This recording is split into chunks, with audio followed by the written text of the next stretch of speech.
Hello everyone, welcome to back.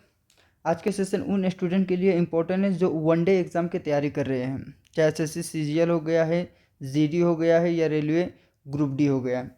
आज हम geography के 30 मोस्ट इम्पोर्टेंट एमसीक्यू करने वाले हैं। तो चलिए आज का सेशन हम शुरू करते हैं। पहला प्रश्न है, पृथ्वी का सबसे बड़ा महाद्वीप कौन सा है? अफ्रीका, एशिया, यूरोप और ऑस्ट्रेलिया। सबसे पहले आपको पता होना चाहिए महाद्वीप पूरे वर्ल्ड में कितने महाद्वीप हैं। तो आपको पता होना चाहिए कि 7 महाद्वीप है। ठीक है, पहली बात, सभी महाद्वीप को नाम आपको पता होना चाहिए। सबसे पहला अगर बात करेंगे तो महाद्वीप, बड़ा अभी बात नहीं कर रहे, 7 महाद्वीप की बात कर रहे। एक होता है नॉर्थ अमेरिका, एक होता है साउथ अमेरिका, ठीक है, Europe, Asia, Africa and Australia, ठीक, और एक होता है अंटार्कटिका। ये हमारे पूरे वर्ल्ड में, पूरे देश में ये 7 सबसे बड़े महाद्वीप हैं। लेकिन अगर पूछा जाए इनमें से भी सबसे बड़ा महाद्वीप कौन सा है, तो सबसे बड़ा महाद्वीप एशिया। ओके, फर्स्ट में आता है एशिया, नॉर्थ अमेरिका सेकंड में आता है, ये थर्ड में आता है साउथ अफ्रीका। ये 3 सीक्वेंस आपको याद होना चाहिए। तो इस प्रश्न का सही उत्तर हो जाएगा एशिया। ओके, अगली प्रश्न, पृथ्वी का आकार कैसा है? पूर्णतः गोल है, चपटा है, चपटा गोल है या घनाकार है? तो अगर इस तरह के प्रश्न आते हैं तो सबसे पहले आपको इंग्लिश और हिंदी दोनों को पढ़ना है। तो हमारा पृथ्वी का आकार पूछा जाए तो भू आम है। भू आम कहने का मतलब होता है जियोड आकार का इंग्लिश में। अगर भू आम पूछे या चपटा पूछे, ठीक है, ये एक ही बात है, ये अलग अलग इसका शब्द है लेकिन मतलब एक ही है। ठीक है, अगर पृथ्वी का शेप आप देखेंगे तो इस तरह का होंगे, यहाँ पर चपटा सा थोड़ा सा होगा। तो ये हमारा पृथ्वी पूर्णतः गोल नहीं है, क्या है, भूआम है, जियोड है या चपटा है। तो इसका प्रश्न का सही उत्तर होगा बी, चपटा। अगले प्रश्न की ओर हम बात करेंगे, ग्रीनविच रेखा किसे कहते हैं? ठीक है, ग्रीनविच रेखा किसे कहते हैं? 0 देशांतर को, 90 डिग्री देशांतर को, 180 डिग्री देशांतर को या 360 डिग्री देशांतर को? तो इस प्रश्न को हम थोड़ा डिटेल में एक्सप्लेन कर देते हैं। सबसे पहले आपको पता है, आपको तो ये पता है, ठीक है, ये हो गया 0 डिग्री। इस 0 डिग्री को हम कहते हैं भूमध्य रेखा या विषुवत रेखा। ठीक है, विषुवत रेखा। ये 180 डिग्री जो है, ठीक है, ये जो 0 डिग्री है, 0 डिग्री ये देशांतर होता है। ये सब अक्षांश होता है, 1 डिग्री के अंतर पर होता है, ये सब अक्षांश रेखा होती है। ठीक है, ये सब अक्षांश रेखा होती है, 1 डिग्री के अंतराल पर होती है। और ये सब देशांतर रेखा होती है, ये आपको पता होनी चाहिए। ठीक है, ये क्या होता है, ये देशांतर रेखा है, ये अक्षांशर रेखा है, ये 0 डिग्री पर स्थित है। सबसे पहली बात। दूसरी बात होता है कि अब सवाल बनता है कि देशांतर रेखा किन देशों से गुजरती है, किन महाद्वीप से होकर गुजरती है? तो आपको पता होना चाहिए ये यूरोप महाद्वीप से गुजरती है। ये होता है देशांतर रेखा, यहाँ पर खींचा हुआ आप मैप के माध्यम से देख सकते हैं, ये है। ठीक है, ग्रीनविच मेडिटेरियन, एक हो गया यूरोप से गुजरता है, दूसरा अफ्रीका महाद्वीप से गुजरता है और तीसरा अंटार्कटिका महाद्वीप से। यानी कहा जाए तो ये 3 महाद्वीप से होकर गुजरती है। ठीक है, ये सबसे पहली बात हो गया महाद्वीप। ठीक है, सबसे पहली बात हो गया कि ये 3 महाद्वीप से गुजरती है। कौन कौन से गुजरती है? यूरोप से, अफ्रीका से एंड अंटार्कटिका से। ओके, इतनी बात हो गई है। 0 डिग्री को हम देशांतर रेखा कहेंगे। और अब हम बात करते हैं किन देशों से गुजरती है। अब देश, किन देशों से गुजरती है, तो अब देश को भी थोड़ा सा याद कर लेना। सबसे पहले अगर हम ट्रिक देते हैं इसके लिए, 0 डिग्री मतलब ग्रीनविच रेखा। ठीक है, ग्रीनविच रेखा किन देशों से होकर गुजरती है? ठीक है, देश। तो इसके लिए ट्रिक आपको याद रखनी है, जो आप लोग के लिए काफ़ी मज़ेदार है, कि मेरी गर्ल फ्रेंड का एटीएम कैसी है? एसबीआई का है। ठीक है, ग्रीनविच रेखा किन महाद्वीपों से गुजरती है? तो आपको मैंने बता दिया, यूरोप। ठीक है, यूरोप, अफ्रीका और अंटार्कटिका। किन देशों से गुजरती है? तो मेरी गर्लफ्रेंड का एटीएम एसबीआई का है। ओके, ये आपको याद रखना है। ये कॉन्सोनेंट है। जी से हो गया है घाना, एफ से हो गया है फ्रांस, ए से हो गया अल्जीरिया, टी से हो गया टोंगो, एम से हो गया है माली, स्पेन, ठीक है, बुर्किना फासो, और आई को ई में चेंज करो और इसको इंग्लैंड बना दो। ये सब क्या है? घाना, फ्रांस, अल्जीरिया, टोंगो, माली और स्पेन, बुर्किना फासो और इंग्लैंड, ये सब रेखा जो होती है ये ग्रीनविच के इन देशों से होकर ग्रीनविच रेखा गुजरती है। ओके, तो इस प्रश्न का सही उत्तर क्या होगा? 0 डिग्री देशांतर। ओके, और सबसे पहली बात, इस पीडीएफ को मैं डिस्क्रिप्शन लिंक में दे दूंगा, आप वहाँ से भी एक बार रिवीजन कर सकते हैं, ठीक है। और जो मैं कॉन्सेप्ट बता रहा हूँ, ये कॉन्सेप्ट को भी आप साथ साथ में क्लियर करते जाएगा, और जो भी नोट पॉइंट में लिखा रहा वो पॉइंट को प्लीज़ अपने नोट में ज़रूर लिखना। ओके, अगले प्रश्न, विश्व का सबसे ऊंचा पर्वत शिखर कौन सा है? Mount Kilimanjaro, mount Everest, mount Elbrus या K2? विश्व का, अगर यहाँ पर भारत का पूछा जाए तो भारत का K2 गॉडविन ऑस्टिन 8611 मीटर है। ओके, लेकिन विश्व का सबसे ऊंचा पूछा जाए तो माउंट एवरेस्ट है 8848 मीटर, ये नेपाल में है। ठीक, ये आपको याद होना चाहिए, ये इम्पोर्टेंट है। किलिमंजारो ये तंजानिया में है, ये एक ज्वालामुखी पर्वत है। माउंट एब्रूस ये शायद ऑस्ट्रेलिया में है। ओके, तब अगले प्रश्न के नंबर, पृथ्वी को नीला ग्रह किसे कहा था? इसे तो सभी स्टूडेंट को ये पता है कि क्यों कहते हैं, यानी पृथ्वी को नीला ग्रह किसे कहा जाता है? तो पृथ्वी को कहा जाता है। यहाँ पर वही सवाल पूछते हैं, क्यों कहा जाता है? क्योंकि 71% वाटर है, नीचे से अगर ऊंचाई से देखें तो सिर्फ नीला ही नीला दिखाई पड़ता है पानी की वजह से। अब बात आता है विश्व के सबसे लंबी नदी, ठीक है, विश्व के सबसे लंबी नदी, अगर यहाँ पर सवाल पूछा जाए विश्व के सबसे बड़ी नदी, तो विश्व के सबसे बड़ी नदी अमेजन नदी है। ये आपको याद रखना है, अमेजन नदी विश्व के सबसे बड़ी नदी है, ठीक है। और सबसे लंबी नदी कौन सी है? तो सबसे लंबी नदी नील नदी है। अगर कुछ क्रम आपको याद रखना वर्ल्ड के सबसे लंबी नदी, तो आप याद रख सकते हैं नील नदी, अमेजन नदी, और तीसरा में होता है मिसिसिपी नदी, सीपी नदी। ये 3 नदी को आप याद रख सकते हैं, ये सबसे लंबी नदी है वर्ल्ड की। पहला नंबर में आता है नील नदी जो दुनिया की सबसे लंबी नदी है, दूसरा में अमेजन नदी, और तीसरा में मिसिसिपी नदी, ठीक है। ये 3 नदी जो वर्ल्ड की सबसे लॉन्गेस्ट रिवर है। अगर यहाँ पर सवाल पूछा जाता है कि सबसे बड़ी नदी कौन सी है, तो सबसे बड़ी नदी, इसका सही उत्तर होता है अमेजन नदी दुनिया की सबसे बड़ी नदी है। अब नील नदी को हम थोड़ा डायग्राम में भी देख लेते हैं ताकि आपको कॉन्सेप्ट क्लियर होगा कि कहाँ से निकलता है, कहाँ से इसका मुहाना है। तो सबसे पहले एक होता है विक्टोरिया झील, ठीक है। विक्टोरिया झील से ये नील नदी निकलती है, विक्टोरिया झील से। और विक्टोरिया झील से जब नील नदी निकलता है तो उसे वाइट नील कहा जाता है, ठीक है। जिस प्रकार हमारा गंगा नदी इधर से निकलता है, भागीरथी और अलकनंदा मिलती है, तब गंगा कहा जाता है, एज वेल एज वैसे ही नील नदी जब विक्टोरिया झील से होकर गुजरती है, विक्टोरिया झील से होकर गुजरती है तो इसे वाइट नील के नाम से जाना जाता है। क्या? वाइट नील के नाम से। और यहाँ पर होता है ताना लेक, एक होता है ताना लेक, ठीक है। यहाँ से जब टाना लेक से जब नील नदी निकलती है इसकी दूसरी जगह, तो इसे ब्लू नील कहा जाता है, ठीक है।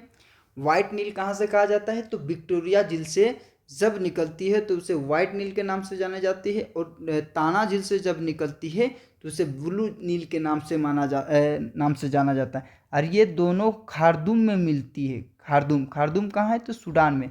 ये दोनों मिलती है, उसके बाद इसे नील नदी कहा जाता है, ठीक है।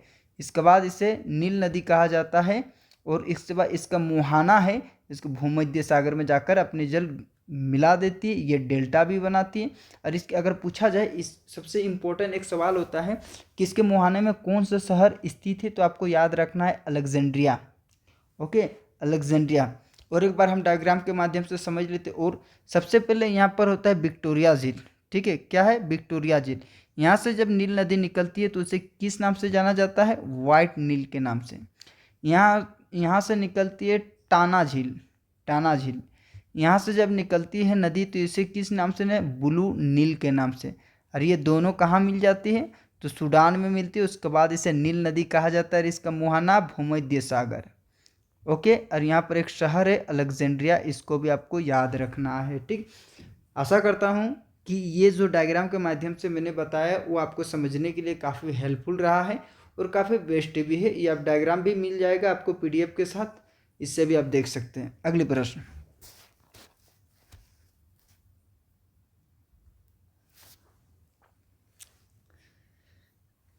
ज्वालामुखी का अध्ययन किस शास्त्र में किया जाता है? जीव विज्ञान में, ज्वालामुखी विज्ञान में, पर्यावरण विज्ञान में या भू आकृति विज्ञान में? ये तो इजी प्रश्न है, इसका सही उत्तर हो जाएगा वोल्केनोलॉजी, यानी ज्वालामुखी विज्ञान में ज्वालामुखी से संबंधित सभी प्रकार के स्टडी की जाती है। आपको पता है ज्वालामुखी 3 प्रकार के होते हैं, एक होता है सक्रिय ज्वालामुखी, एक होता है शांत ज्वालामुखी, एक होता है सुषुप्त ज्वालामुखी। ठीक है, अगले प्रश्न की ओर हम बात करते हैं। भूमध्य रेखा आपको पता चल गया है, भूमध्य रेखा ये 0 डिग्री होता है, इसको भूमध्य रेखा कहा जाता है। भूमध्य रेखा को आपको याद रखना है, भूमध्य रेखा और इसका और एक नाम होता है जिसे विषुवत रेखा कहा जाता है, विषुवत रेखा, इसलिए आपका इसका सबसे इक्वेटर, ओके, या मेडिटेरियन लाइन। तो भूमध्य रेखा की लंबाई कितनी है, मतलब इसकी लंबाई कितनी है? 20,000 किलोमीटर, 25,000 किलोमीटर या 30,000 किलोमीटर या 40,000 किलोमीटर? इसका सही उत्तर अगर कहा जाए तो ऑलमोस्ट 40,000 किलोमीटर भूमध्य रेखा की लंबाई मैप में इतनी सा दिखती है, लेकिन भूमध्य रेखा की लंबाई वास्तविक में 40,000 किलोमीटर है।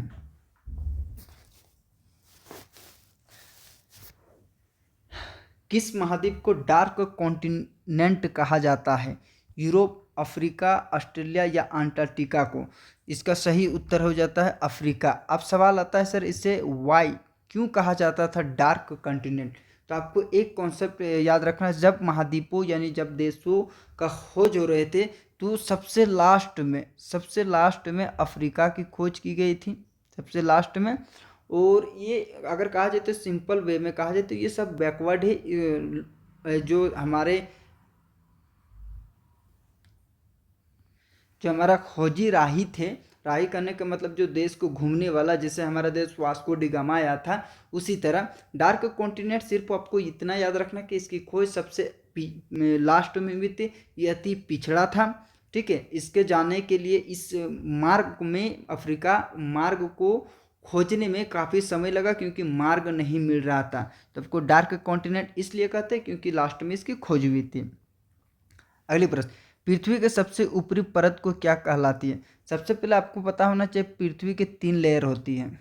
ठीक है, 3 लेयर होती है, ये आपको पता होनी चाहिए 3 लेयर। पहली लेयर जो होती है इसको हम बोलते हैं क्रस्ट, इसको बोलते हैं मेंटल और इसको बोलते हैं कोर। क्रस्ट को हम भूपर्पट्टी कहते हैं। ठीक है, भूपर्पट्टी कहते हैं क्रस्ट, मेंटल, कोर। क्रस्ट का भी 2 पार्ट होता है, एक होता है, ठीक है, अपर कोस्टल, अपर क्रस्ट, एक होता है लोअर क्रस्ट। ठीक है, ऊपरी परत, निचली परत। तो अगर पूछा जाए कि हम लोग पृथ्वी के बाहर रहते हैं या अंदर रहते हैं, तो सबसे सिंपल में बोलना कि हम लोग ऊपरी क्रस्ट में हम लोग रहते हैं। ठीक है, ऊपरी क्रस्ट में रहते हैं। इसी तरह मेंटल का भी होता है upper mantle, lower mental. Core का होता है इनर कोर, आउटर कोर। तो इतना आपको नहीं जानना, सिर्फ इतना जानना है कि 3 परत होती है पृथ्वी की, एक क्रस्ट होती है, एक मेंटल होती है, एक कोर होती है। और जैसे जैसे नीचे जाएंगे तो यहाँ पर क्या होगा, टेम्परेचर बढ़ता जाएगा। ठीक है, तो हम लोग कहाँ पर रहते, तो अपर क्रस्ट में हम लोग रहते, ऊपरी क्रस्ट में हम लोग रहते हैं। ठीक है, तो पृथ्वी के सबसे ऊपरी परत क्या होता है, क्रस्ट, भूपर्पट्टी। Okay, right answer. अगले प्रश्न की हम बात करते हैं, पृथ्वी की आंतरिक संरचना में सबसे अधिक भाग किसका होता है? पृथ्वी की जो आंतरिक संरचना है सबसे अधिक भाग किसका होता है, क्रस्ट का, मेंटल का, कोर का या स्थलमंडल का? तो सबसे बड़ा भाग जो होता है वो मेंटल का ही होता है। ठीक है, ये आपको याद रखना है। अगले प्रश्न, सूर्य से पृथ्वी तक प्रकाश पहुंचने में कितना समय लगता है? तो 8 मिनट 20 सेकंड। आपको कमेंट सेक्शन में जरूर बताना है कि चंद्रमा का प्रकाश पृथ्वी में, चंद्रमा का जो प्रकाश होता है वो पृथ्वी तक, चंद्रमा का प्रकाश पृथ्वी तक पहुंचने में कितना समय लगता है, ये कमेंट सेक्शन में आप ज़रूर बताना। ठीक है, अभी मेरे पास उस तरह का साधन नहीं, न तो मैं प्रॉपर प्रत्येक प्रश्न को जियोग्राफी का मैं मैप के माध्यम से आपको सफ़र कराता, हूबहू हर पॉइंट में मैप में दिखाता कि कहाँ पर क्या लोकेटेड है। अगर आप लोग सपोर्ट करेंगे तो हम बहुत ही जल्द अब डिजिटल बोर्ड ले लेंगे और उसके बाद आपको इतना बेस्ट से बेस्ट कंटेंट देंगे, उसके बाद कहीं भी जीएस के लिए आपको भटकने की आवश्यकता नहीं है। सिर्फ आप लोग का हमें क्या चाहिए, एक सपोर्ट चाहिए। ठीक है, अगली प्रश्न, मानसून शब्द किस भाषा से लिया गया? हिंदी, अरबी, संस्कृत, ग्रीक? इसका सही उत्तर होता है अरबी। ठीक है, सबसे पहली बात है, मैं अगर आप लोग का सपोर्ट रहा और जिस दिन मैं डिजिटल बोर्ड ले लूँगा उसके बाद से यकीन माने कि मैं जीएस में जो भी पढ़ाऊँगा, मैं इतना गारंटी ओपन चैलेंज करता हूँ कि इंडियन जियोग्राफी अगर जो भी विद्यार्थी प्रॉपर हमसे पढ़ेगा, अगर एक भी प्रश्न उससे बाहर अगर आ गया तो मैं पढ़ाना छोड़ दूंगा। ये मेरा दावा है, गारंटी है। इंडियन पॉलिटी एक ऐसा चैप्टर है कि एक बार पढ़ने के बाद उससे एक भी, चाहे कोई भी परीक्षा हो, चाहे पीसीसीएस लेवल का हो या यूपीएससी छोड़ के पीसीसीएस लेवल के नीचे जितने भी एग्जाम है, पॉलिटी के एक भी क्वेश्चन आपके रेंज से बाहर में नहीं आएंगे। इसी तरह हर टॉपिक जीएस का लगभग प्रश्न आपको एग्जाम में डायरेक्ट मिल जाएगा, सिर्फ आपका सपोर्ट का जरूरत है। ठीक है, सपोर्ट कीजिए, मैं कंटेंट दूंगा, फ्री कंटेंट दूंगा और दावे के साथ कहता हूं कि जीएस के लिए आपको भटकना नहीं पड़ेगा। अगली प्रश्न की ओर हम बात करते हैं, विश्व का सबसे बड़ा महासागर कौन सा है? ठीक है, हिंद महासागर, अटलांटिक महासागर, प्रशांत महासागर, आर्कटिक महासागर। तो सबसे पहले आपको तो ये पता होना चाहिए कि सर महासागर कितने हैं। तो सबसे पहले बात होता है कि ये आपको पता होना चाहिए इक्वेटर है, जीरो इक्वेटर कहने का मतलब भूमध्य रेखा। तो भूमध्य रेखा के ऊपर में ये क्या हो जाता है, आपको मैप तो पता है ना ज्योग्राफी में, ये नॉर्थ, ये साउथ, ये हो गया है पूरब। पूरब को क्या कहते हैं, ईस्ट, ये वेस्ट। ठीक है, तो ये वेस्ट जब उत्तर की होता है तो उसको नॉर्थ पैसिफिक ओशियन कहते हैं, मतलब उत्तरी प्रशांत महासागर।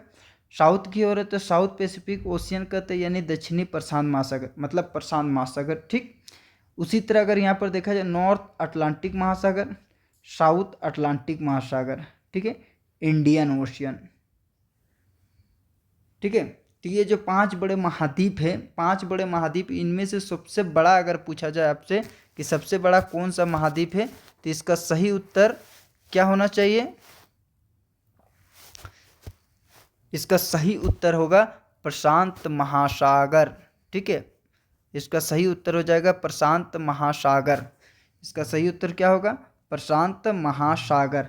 ये जो अटलांटिक महासागर है, अगर इसका आकार पूछे तो ये एस आकार का होता है, एस आकार का। ठीक है, एस आकार का। मैं एक सेपरेटेड क्लास जरूर लाऊंगा महाद्वीप और महासागर के बारे में। इसमें मैं मैप के माध्यम से सभी देशों का भ्रमण करेंगे और मज़ा आ जाएगा। कौन सा झील खारे पानी का झील होता है? सबसे पहले ये थोड़ा सा कॉन्सेप्ट है। खारे पानी का झील कहने का मतलब नमकीन, नमक होता है। खारे पानी के झील कब बनता है? आप थोड़ा सा इमेज कीजिएगा, खारे पानी का झील मान लेते हैं ये लेक है। ठीक है, ये लेक है और इससे बाहर से अगर पूरा नदी आता है, पानी का स्रोत आता है, तो क्या इसमें नमकीन कम रहेगा या ज़्यादा रहेगा? नमकीन कम रहेगा या ज़्यादा रहेगा? केस 1। केस 2, ये एक लेक है और बाहर से कोई पानी नहीं आता है, इसके अंदर ही पानी होता है, तो नमकीन ज़्यादा किस में होगा, केस 1 में या केस 2 में? तो इसका सही जवाब होना चाहिए कि केस 2 में सर, इसमें नमकीन ज़्यादा होगा, नमक की मात्रा ज़्यादा होगा। ठीक है, ये कॉन्सेप्ट मैं किस लिए बता रहा हूँ? सबसे पहली बात, आपको इतना, अगर जाहिर से बात है कि वर्ल्ड में हज़ारों से भी ज़्यादा, वर्ल्ड की तो बात पूछे, हमारे इंडिया में हज़ारों से भी ज़्यादा लेक है, झील है। क्या सभी को याद करना पॉसिबल है? क्या सभी को हम याद कर पाएंगे? नहीं, इज़ दैट नॉट पॉसिबल। इसलिए इसमें कॉन्सेप्ट लगाया जाता है कि कौन सा झील खारा हो सकता है और कौन सा खारा नहीं हो सकता है। तो आपको एक कॉन्सेप्ट दे रहा हूँ, जिस इलाका में डेजर्ट रहेगा, पानी कम होता है, वर्षा कम होता है, पानी की कमी होती है, उस जगह में लेक अगर होंगे तो उसका लेक कैसा होगा, नमकीन लेक होगा।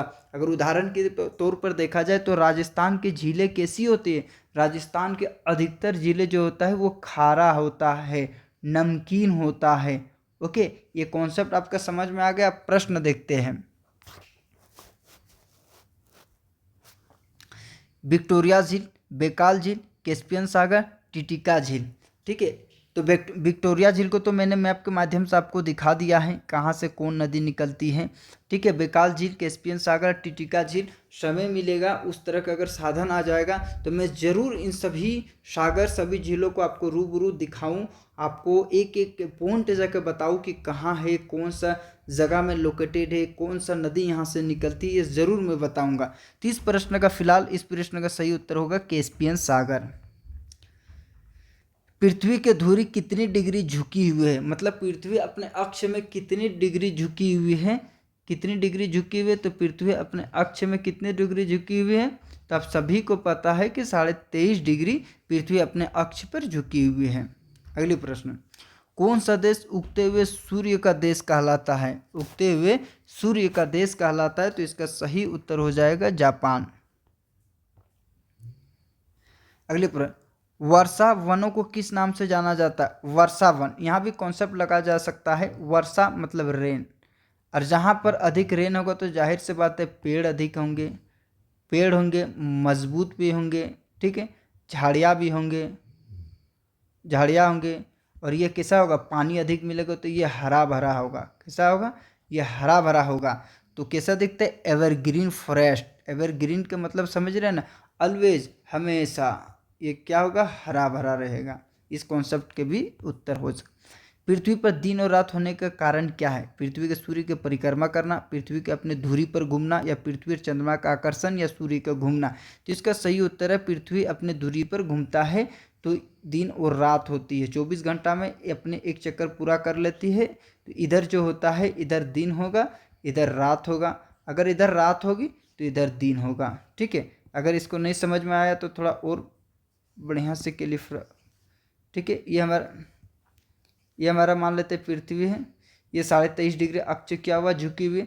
जब पृथ्वी जब घूर्णन करती है तो यहाँ पर जब पृथ्वी इस साइड आएंगे तो इस साइड क्या होगा, दिन होगा। ठीक है, इस साइड क्या होगा, रात होगी। जब यहाँ पर पृथ्वी पहुँच जाएंगे, यहाँ पर पृथ्वी जब पहुँच जाएंगे तो ये क्या होगा, दिन, ये रात होंगे। लेकिन आपको पता है ये जो पोल होता है, नॉर्थ पोल और साउथ पोल जो होता है, यहाँ पर 6 माह का दिन होता है और 6 माह का रात होती है।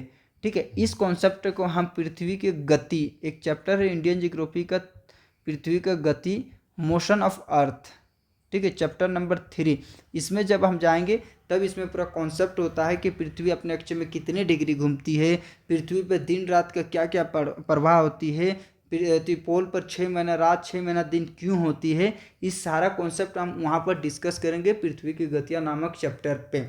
यहाँ पर सारा प्रश्न को डिस्कस करना इम्पॉसिबल होता है। ठीक है, तो इस प्रश्न का सही उत्तर, पृथ्वी अपने अक्ष पर घूमती है। किस पर्वत श्रृंखला को विश्व का छत कहा जाता है, आल्पस, हिमालय या पामीर। इसका सही उत्तर हो जाता है पामीर। पामीर को क्या कहते हैं, इसको छत कहा जाता है, गांठ भी कहा जाता है, पामीर का गांठ भी कहा जाता है, इसका एक नाम। अगर इस तरह का अगर देखा जाए तो आल्पस, अगर मेरा पास तो वैसे साधन नहीं तो मैं आपको ज़रूर दिखाता। हिमालय तो आपको पता है, ये हो गया हिमालय, ये भारत का हिमालय हो गया है। ठीक है, यह जो नॉर्थ अमेरिका है, नॉर्थ अमेरिका के इस साइड जो है यहाँ पर एंडीज होता है, और यहाँ पर जो अफ्रीका का है यहाँ पर आल्पस होता है। ठीक है, मैं क्षमा चाहता हूँ कि मैं इस सभी ये पर्वतों को मैं दिखा नहीं पा रहा हूँ, लेकिन कभी अगर लाइव आएंगे या उस तरह का साधन रहेगा तो ज़रूर मैं आप सभी को इससे रूबरू कराऊंगा। बहुत ही आसान है, रियल। एक बार बता देते, इंडियन जियोग्राफी का अगर पूछा जाए, जिस तरह संविधान का आत्मा आर्टिकल 32 को कहा है डॉक्टर भीमराव अंबेडकर ने, जिस प्रकार नौजवान लड़का का आत्मा आज के युग में जैसा ट्रेंड चल रहा है गर्लफ्रेंड को कहा है, उसी तरह अगर हमसे पूछा जाए कि सर जियोग्राफी के लिए अगर पढ़ना है सही से, उसके लिए कौन बुक्स पढ़े और कैसे पढ़े, तो मेरा एक ही सलाह होगा, अगर आप एटलस लेंगे, ऑक्सफर्ड या स्टूडेंट ऑक्सफर्ड का एटलस लेते हैं और एटलस को आप पढ़ना सीख जाते हैं, एटलस देखना सीख जाते हैं, तो मानो आपके लिए जियोग्राफी कुछ नहीं, धूल बराबर है। इतना आसान जियोग्राफी हो जाता है, बस रहते आपको मैप देखना आना चाहिए। और मैं ज़रूर सिखाऊंगा आप सभी को कि किस प्रकार मैप देखा। आप कभी भी देखना मैप खोल के, कभी भी देखना, जब फर्स्ट पेज हम खोलते हैं ऑक्सफर्ड का खोलते तो इंडिया का आता है फिजिकल जियोग्राफी। फिजिकल जियोग्राफी में देखिए कहीं पर हरा दिखता है, कहीं पर ब्राउन दिखता है, कहीं पर कैसा दिखता है, बर्फ दिखता है। ऐसा क्यों दिखता है, आपने कभी सोचा है कि सर अगर मैप में इस तरह का अलग अलग रंग क्यों दिखाया जाता है? इसके पीछे कुछ रीजन होता है, मैं ज़रूर बताऊंगा और आप सभी को मैं ज़रूर मैप देखना सिखाऊंगा। अगले प्रश्न, भारत का सबसे बड़ा राज्य क्षेत्रफल की दृष्टि से कौन सा है? क्षेत्रफल की दृष्टि से सबसे बड़ा कौन सा होता है? राजस्थान। सबसे छोटा गोवा होता है, ये आप सबको पता है। अगले प्रश्न, भारत में चाय का सर्वाधिक उत्पादन कहाँ होता है? ये भी आसान प्रश्न है, ये होता है असम में ये होता है। अगले प्रश्न, साइलेंट वैली किस राज्य में स्थित है? तो साइलेंट वैली जो होता है ना, साइलेंट वैली जो होता है एक नेशनल पार्क भी है। इसको बोला जाता है साइलेंट वैली वन्य जीव अभयारण्य। ठीक है, ठीक है, वर्ल्ड लाइफ सेंचुरी भी है साइलेंट वैली। और ये कहाँ पर है? तो साइलेंट वैली ये केरल में है। साइलेंट वैली को कहीं पर शांत भी कहा जाता है, शांत वैली भी कहा जाता है, घाटी भी। अगले प्रश्न, गंगा नदी की सबसे लंबी सहायक नदी कौन सी है? लेकिन मैं आपसे एक प्रश्न पूछता हूँ कि गंगा नदी के सबसे बड़ी दाहिने तरफ का सहायक नदी बताएं। ठीक है, ठीक है, अगर इसी प्रश्न को एग्जामिनर चाहे तो थोड़ा सा हट कर सकता है, इस तरह पूछ सकता है कि गंगा नदी के दाहिने तरफ बहने वाले सबसे बड़ी नदी कौन सी है? आप ज़रूर हमको बताना। ये एक बार गंगा 2000 यूपीएससी 2024 में गंगा नदी के सहायक नदियों के बारे में पूछा था कि लेफ्ट हैंड से बहने वाले नदी कौन सी है, क्रम में सजाए, ये इतना इम्पोर्टेंट है। तो आपको पता है हमारा गंगा नदी 2525 किलोमीटर है, ये भारत की सबसे लंबी नदी है। और इसका देखा जाए तो सबसे बड़ी सहायक नदी इसका यमुना होती है। ठीक है, यमुना इस तरह बहती है गंगा नदी, आप सभी को पता है, यहाँ से यमुना आती है, यमुना। ठीक है, अगली प्रश्न, भारत में सबसे अधिक वर्षा कहाँ होती है? तो ये आप सबको पता है, सबसे अधिक वर्षा कहाँ होती है, किसी को बताने की आवश्यकता नहीं। मुझे यकीन है कि ये प्रश्न तो काफ़ी आसान है, सभी विद्यार्थी को ज़रूर ये पता होंगे कि सबसे अधिक वर्षा कहाँ होता है, तो मानसीराम में होती है। कहीं कहीं आपको चेरापूंजी भी दिखता है, लेकिन एक्चुअल में आप जब मेघालय का मैप देखेंगे, मेघालय के 3 चोटी जब आप देखेंगे, क्या क्या 3 चोटी आपको पता है ना, गारो, खासी, जयंतिया, तो यहाँ पर है मानसीरम, चेरापूंजी। पृथ्वी पर सबसे बड़ा मरुस्थल कौन सा है? तो सबसे बड़ा मरुस्थल अगर देखा जाए तो सबसे बड़ा मरुस्थल होता है सहारा का मरुस्थल। कालिहारी मरुस्थल कहाँ है, गोबी मरुस्थल कहाँ है, थार मरुस्थल कहाँ है, ये सब लोकेटेड है मैप में, वर्ल्ड मैप में, और ईजी, ऐसा कोई विशेष बात नहीं है। भूगोल का जनक किसे कहा जाता है? अगर यहाँ पर भूगोल का जनक अगर पूछ लिया जाए तो आधुनिक भूगोल का जनक किसे कहा जाए, तो आपको याद रखना है कार्ल रिटर और एक वान हेम्बोल्ट। दो नाम को आप याद रखना है। अगर आधुनिक भूगोल का पिता कहा जाए, जनक कहा जाए, तो इन दोनों का नाम आपको याद होना चाहिए। और भूगोल का जनक किसे कहा जाता है? तो इरोस्टोनिज को। ओके, अगले प्रश्न, पृथ्वी का गुरुत्वाकर्षण बल सबसे अधिक कहाँ होता है? पृथ्वी का गुरुत्वाकर्षण बल सबसे अधिक कहाँ होता है? तो आपको पता है कि ये जो 0 डिग्री होता है भूमध्य रेखा पर, क्या होता है, भूमध्य रेखा पर गुरुत्वाकर्षण बल, ग्रेविटी का मान 0 होता है, नगण्य होता है। सबसे अधिक ये गुरुत्वाकर्षण बल नॉर्थ पोल, साउथ पोल में होता है। ठीक है, इस जगह में, पोल में, यानी ध्रुवों पर। अगले, डेड सी यानी मृत सागर किस लिए प्रसिद्ध है? इसमें मछलियों की संख्या अधिक है, इसका जल अत्यधिक खारा, ये सबसे गहरी है। ठीक है, या ये इसमें जल की मात्रा सबसे अधिक है।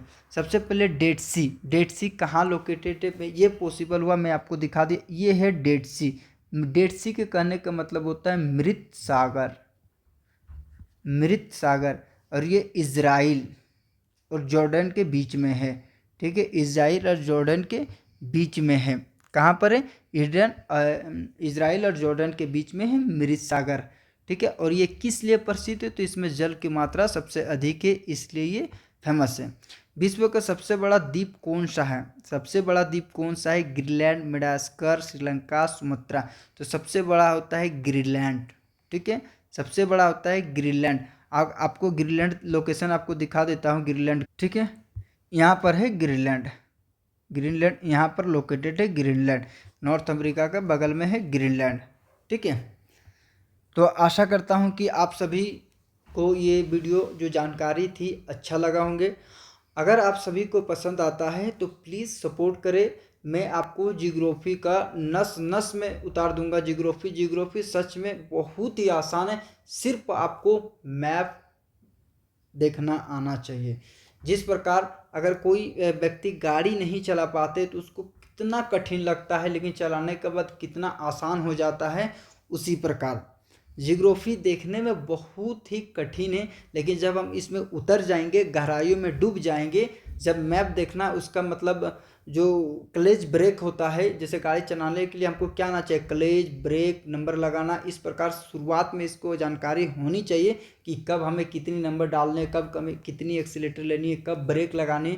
ये शुरुआती है, इसको अगर जान लेंगे तो व्यक्ति गाड़ी चलाना सीख जाता है। उसी प्रकार अगर आप मैप देखना सीख गए कि क्या है मैप, कहाँ पर क्या लोकेटेड है, किस नदी कहाँ कौन से राज्य से सटा हुआ है, अगर ये आप जान लिए तो मान लो आप जियोग्राफी आपके अंदर घुस चुका है, ठीक है। तो आज के लिए यहीं तक। Thank you so much. जय हिंद, जय भारत।